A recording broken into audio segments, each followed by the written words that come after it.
Hi everyone, welcome to our tutorial on how to build a mini photo book in 10 minutes from your phone, or in this case your iPad. This app is awesome. It works with Google Play. It also is compatible with iTunes. So we're just going to go in iTunes. I've already typed in Print Studio. This is the one we're looking for. I'm going to open the app. This app is awesome. There's so many options and I'll let you look through it in your own time. But for now, I'm just going to go to Make Prints, Photo Books, scroll down to Mini Book, and Make. So you have a choice between Instagram or albums. Instagram is a great place to go and pick photos for these albums because you've already selected your favorite images. You've probably given it a treatment. So it's already kind of your best of. So it's a great place to go to get your images. But for the tutorial, I'm going to pick an album because I know that some of you don't have an Instagram account. And so everybody has a camera roll in their phone, I mean. And you can either pick the all photo, or in this case, I've made a subfolder flowers just to make it easier for the tutorial. So you have a lot of images here to pick.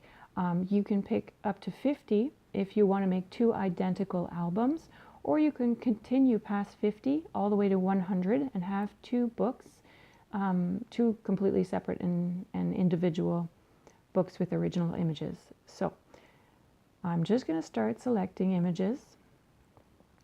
And this is the most time-consuming part of the whole process. So I'm going to pause here, but first I want to show you, if you have multiple images like these and you're not quite sure which one's the better one, you can hold your finger and it opens it in larger format. So you can see if it's in focus or if it's quite the one you want. So let's just say, okay, I want this one. And you can check the mark. And you can go back and uncheck just as easily. So I'm going to stop here and let you go through your camera roll at your speed, and I'll get back to you in a moment. So I've now selected 100 images. So when I got to 50, I just kept picking. So now it's gone to 100, and I'm going to click on Review. If I only wanted two identical books, I would have pressed Review when I hit 50. So here are a few tips for the software.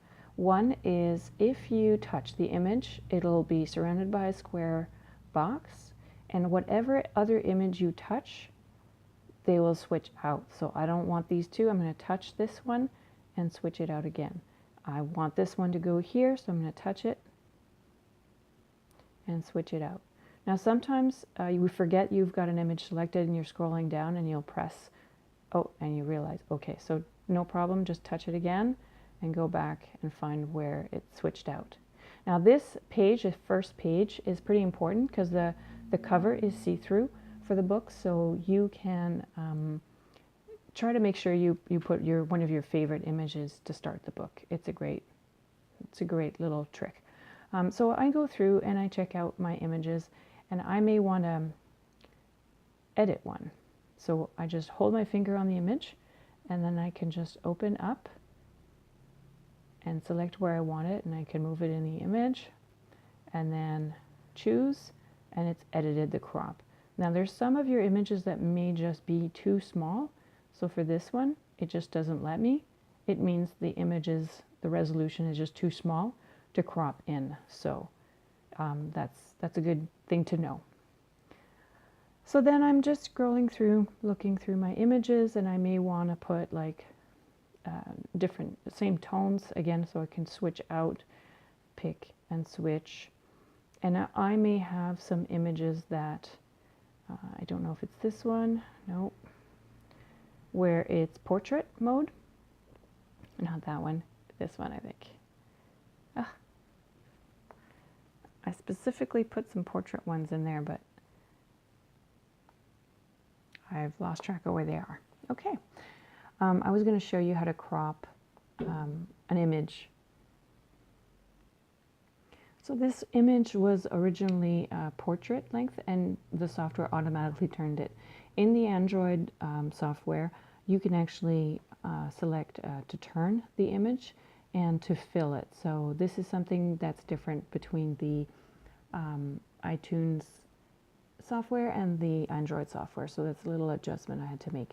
So yeah, hopefully they'll address that, because some images you don't want to have turned. Anyway, so I'm reviewing my images. I'm pretty happy with my album. I just scroll through until the end. I'm happy, and then basically it's time to check out. I've reviewed my photos, cropping and quantities. I totally did. And so they're ready, they're in the cart. So I already had things in the cart. If you check out, I won't do that because my personal info is there. You check out and you save yourself an account, then even if you don't finish your project like these, you can go back and re-edit. So I have this project I just made here, one set of books for 15, and I can edit this particular project. So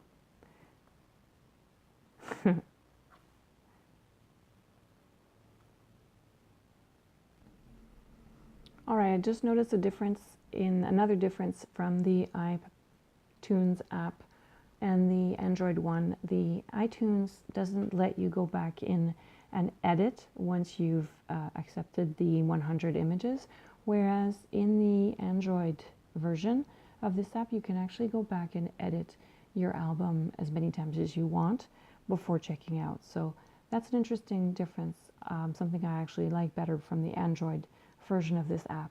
So all in all, you check out, you choose your method of payment.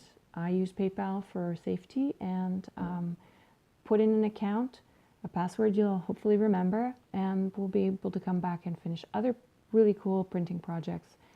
I would love to find out about your project, how you felt about the process, some hiccups along the way, some really aha moments. Please share. We have all the links below if you need them, to the blog post and to our Facebook page.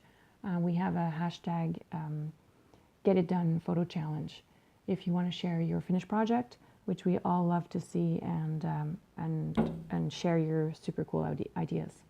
So thanks for tuning in, and hopefully we get to see your finished product. Thanks.